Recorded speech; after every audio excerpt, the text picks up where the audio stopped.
The following program is rated TV MAL. It contains strong language and is intended only for mature audiences. They're coming to get you, Barbara. Go right on it.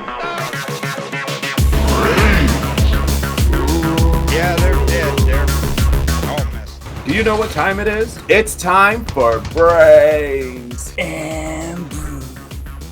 This series is basically for you to introduce me to zombie movies, also make me appreciate ones I've seen before. Actually, before I keep going, let me do some introductions here.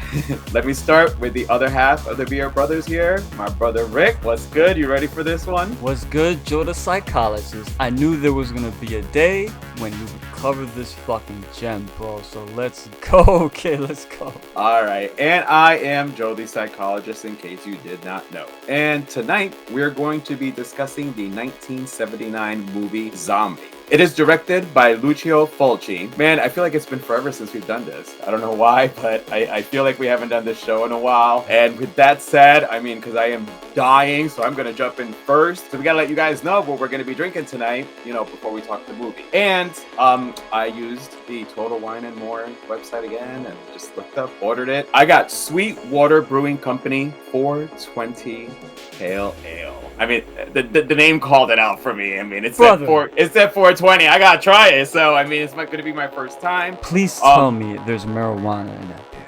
Unfortunately, no. But we took care of that part before I started. 5.7% alcohol.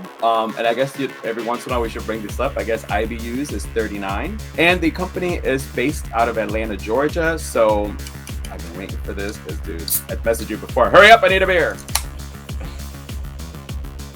Look, he wanted a beer so bad he didn't even pour it. Nope, I want that sip, man. It's light, very small hints of citrus. It's not overpowering. So if you're a person who likes a little citrus, so it's like I like a lot of citrus. This is actually for somebody who likes a little bit citrus. It's actually good. It's light. It's super light and it tastes damn good. So I'm gonna pour the rest into my cup. As I'm doing this, my brother, what are you drinking? My brother. Listen, man. Listen, I'm pretty basic today, okay? What I'm drinking is gonna be Samuel Adams cherry wheat. I'm gonna peel the curtain back a little bit. I had beer, but I already used it on Brains and Brews, so I'm like, man, I can't go back with the same beer to recommend. So this cherry wheat is one of my favorites. It's so tasty. If you want a refreshing beverage that tastes good and with a bit of that cherry flavor, if you love cherry, this, my friend, is the beer for you. This, I believe it's about 5.3. Their lagers are usually between 5.0, 5.1 around there, or even lower, but this one is about,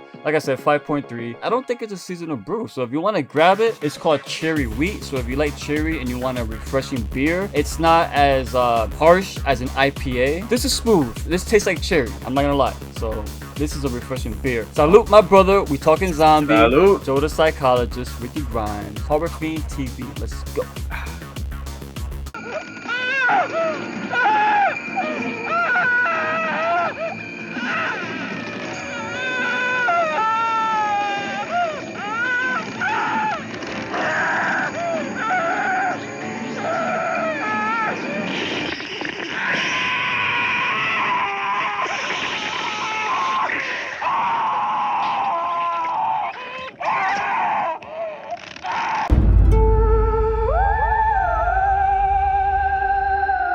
First, I was going to do this on a one watch, but yeah, I had to watch it again.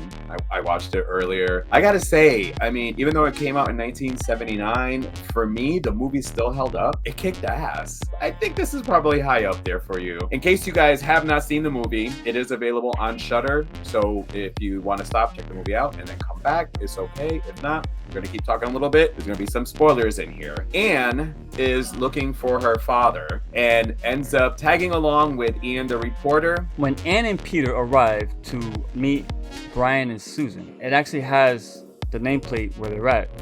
It did mention Dominican Republic. And, this is where we have our ragtag group of people. A good zombie horror movie has to have a ragtag group of people. I find it better that way than just a bunch of friends that all of a sudden, a group that's brought together who don't have a lot of close connections. But this movie is all about zombies. So that's what we're here to talk about. And my first question for you, because obviously this was your choice. What did you think about the practical effects and the looks of the zombie? I'm not talking about the killing parts. We're just talking about, in this part, just the actual how the zombies look. Like, what was your thoughts on this? On first watch, I was not a fan really because as far as the makeup is concerned, a lot of the times, especially near the end, the end scene when they're coming on, when they're invading New York, very sloppy as far as the paint jobs and stuff like that. But after watching it, I've saw this movie like, oh my god, I can't even tell you how many times I've seen it. I grew to love it because it's unique. Yeah.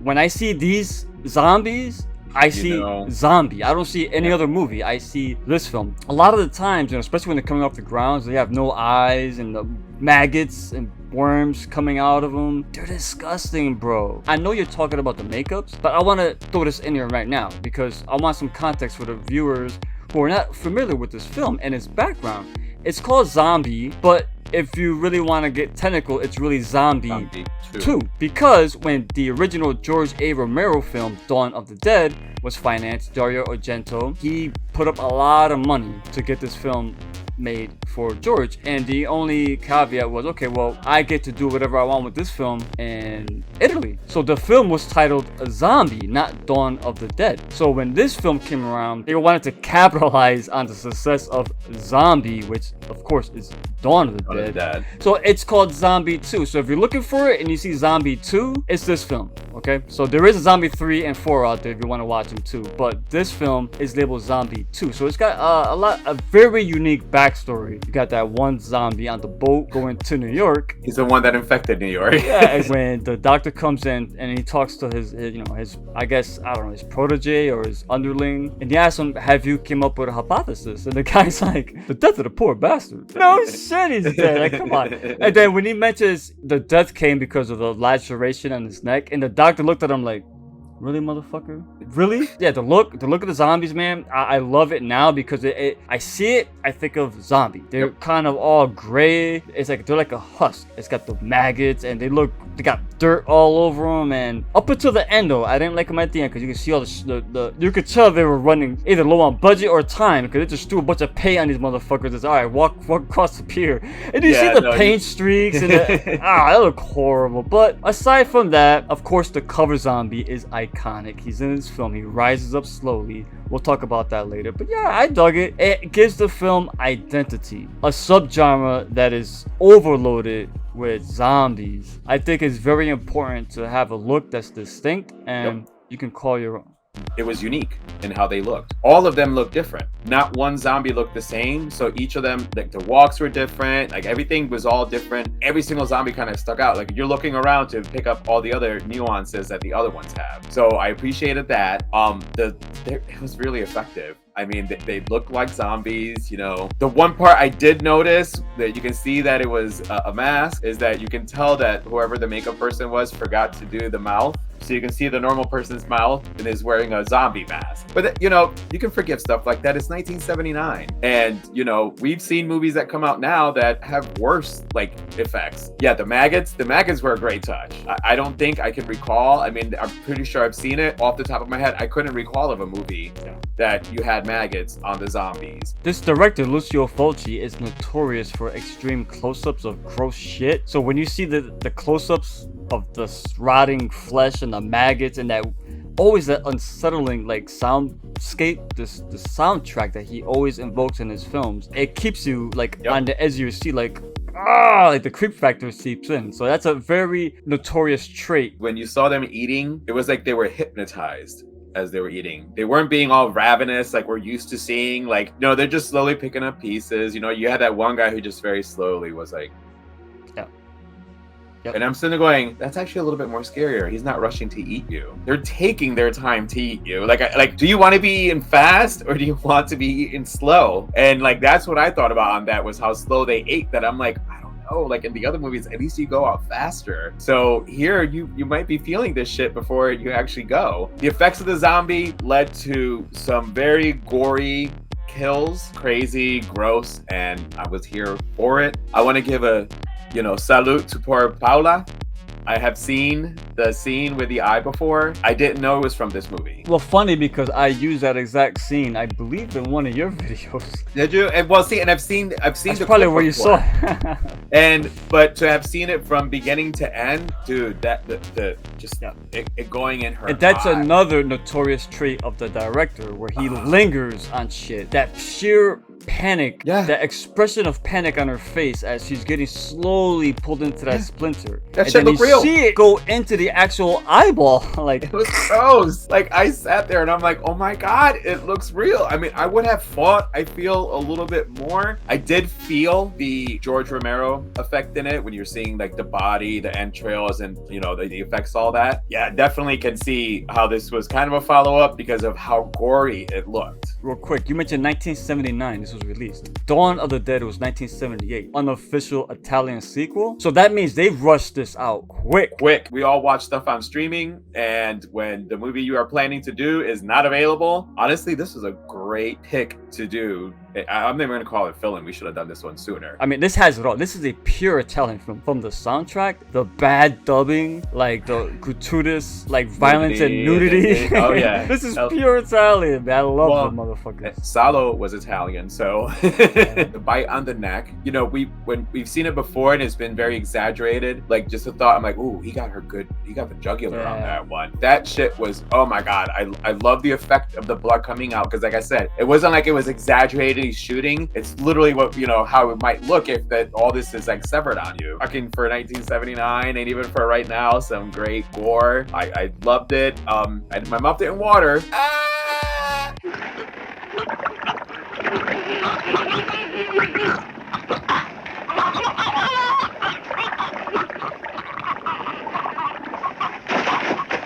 In the beginning, when they were on the boat, which was funny because they were in New York, we forgot to mention that. That looks like the Long Island Ferry. And when the boat comes along, it says it right on the fucking boat, Long Island Ferry. We're like, oh, you're right. When they go onto the boat and they look and they see like the worms, the sandworms, I think. I used to fish a lot. I think they're called sandworms. They look more like centipedes. That music, that you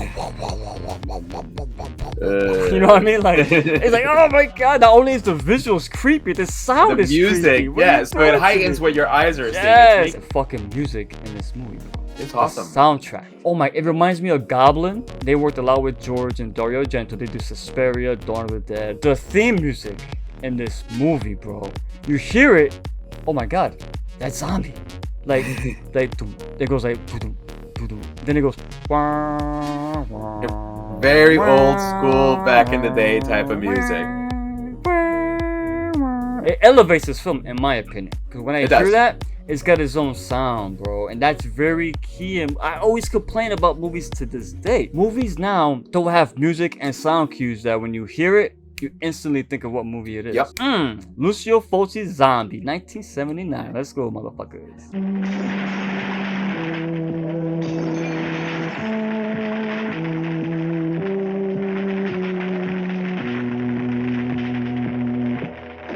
We're gonna close out our Shark Month with this because I didn't know about this, and I guess it's a huge thing in this movie. First of all, never ever thought it'd be anything I'd ever see. Spectacular and fun, and I had questions. But so, as I said, we're closing out Shark Month with the question here of shark versus zombie. The fuck? Let me tell you, man. I saw this movie when I was really young, and me and a buddy of mine and my brother at the time, we always went back to this fucking scene because there's so much wrong with it, but it's so fucking good. It is. Like, when you watch it, first of all, the lead up to this with Susan's character, oh my god, bro, I love the Italians. For no reason at all, she goes skinny dipping. Oh In a no, she thong. had a bottom on. She had a thong. She was on, topless. A string thong. Like she wanted to go. Not scuba diving. What do you call that? She wanted to take pictures. Snorkeling. Snorkeling in just a She was a G-string photographer. thong. I'm like, really? That's all you're gonna wear to go down there? But anyway, I'm not complaining, to be honest with you, because they were nice. Her boyfriend or husband, I don't think they alluded to, but they were a couple. He's sitting there, and you got Peter West, and you got Anne. Anne is a little bit interested in Peter, so she looks at Peter, and Peter's like, he looks at her and says, oh shit, And then it cuts to Brian. He's like eating crab legs or something. Like he's just eating them. Like it's like nothing. He's like, fuck it. That's you know, she does it all the time. Good. Just randomly, you know, tits out, whatever. Let's go into the water. And mind you, there's strangers to them, Peter and Anne, and she just completely removed her top. So she goes underwater, and it got, of course, that Caribbean sound again that the soundtrack gives you. This movie's in the Caribbean, and that music, it's all Caribbean, which is fucking great. It got that voodoo, zombie type horror soundscape. So she's in the water. Of course, a fucking shark swims overhead. This fucking thing is massive, right? So she goes up to shore. So help, the shark. She goes back down for air. I'm going back down. Yeah. So you got Brian trying to shoot the shark, you know. When she's down there, all of a sudden, like, a hand grabs her underwater. She looks, it's a fucking zombie. It's this waterlogged fucking zombie. I don't know what he's doing underwater. He's just walking around chilling. This takes it to another level because he's just the only motherfucker in the water. And again, the music that you know, so as soon as he touches, the music kicks in, and she's like, ah! And she grabs the coral, and she goes, that sound I again. Love that scene. That was a great shot. Again, the sound, like, and the zombie's like, all of a sudden she gets away, and the shark comes back. Now the shark confronts the zombie. Now this shark was massive. All of a sudden now the shark's like fucking like 5 feet. You know? Thank you. It's tiny. And then the zombie's doing karate moves like this. Like, the funny part about it, when the zombie grabs it, already the zombie's missing an arm the whole fucking time. Before the zombie got his arm ripped off by the shark. So editing fucked up on that. Oh, I didn't pick up on that. See, yeah. Oh yeah. As soon as he jumps on him, the zombie's already missing an arm. The shark had not yet bitten the zombie's arm off. But the zombie sure took a bite out of the shark. He started eating the fucking shark meat. Who do you think won? Shark or zombie? Who won? Well, here's the thing though. Here's my question. He bit him one more time. So essentially, wouldn't the shark now be infected? They never really discussed if this virus is transmitted to animals. At least not in this. They universe. didn't. But again, like I'm sitting there going, I'm like, so now we have a shark zombie. Well, I mean, sharks are immune to everything, bro. That so is kind of true. Anything is gonna withstand this virus. It's probably gonna be a shark. I wanted to hate it, bro, but that's the beauty of it. It's horrible. It is. He poses like waiting for him, like, oh, you're coming, and then he like. And it's like zombies don't. No, the funny part about it is zombies. They don't have the wherewithal to sit there and be like, oh my god, it's a fucking shark. Let me grab on and hold on to the fin and go hard with it. He was kung fu with the zombie. It was so like far out there that it actually just was perfect. And no one has attempted to do it since. I can see why, because it's not Steven Spielberg directing a scene with a shark versus a zombie. This is talking about 1979. They're filming underwater with a guy in heavy makeup with a live actual shark. That was a live shark. It wasn't fake. Yeah, no, there was no puppet. This ain't Bruce. This ain't CGI Deep Blue Sea. This is a real shark. So yeah, the size differences made a big difference, but that scene, flaws and all, notorious still. To this fucking day. Over the top perfection. You have to suspend, what's the saying? Your disbelief. Suspend your disbelief in it that a zombie can all of a sudden go, oh shit, a shark. I gotta defend myself. Medium shot, waist up. He comes up. Yeah. he lunges towards the shark like, okay, ready? All right, here we go.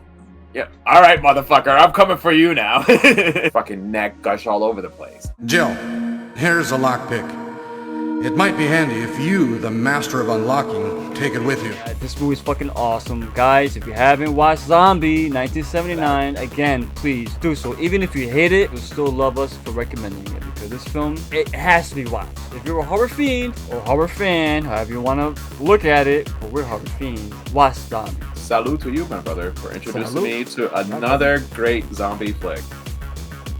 And with that, Rick, what do we cheer for? We all cheer for big bottles of beer. I'm Ricky Grimes. And I am Joe, the psychologist. Don't get fucking bit. Guessing these devils be savages, slimmer than chance with the averages. Sitting on the low like you added slick. Darkness make you disappear like a magic trick. Pull up to the table, come down and sit. These devils try to tie you the crown with it. Now you surrounded by counterfeits, trying to chop you up into 1,000 bits.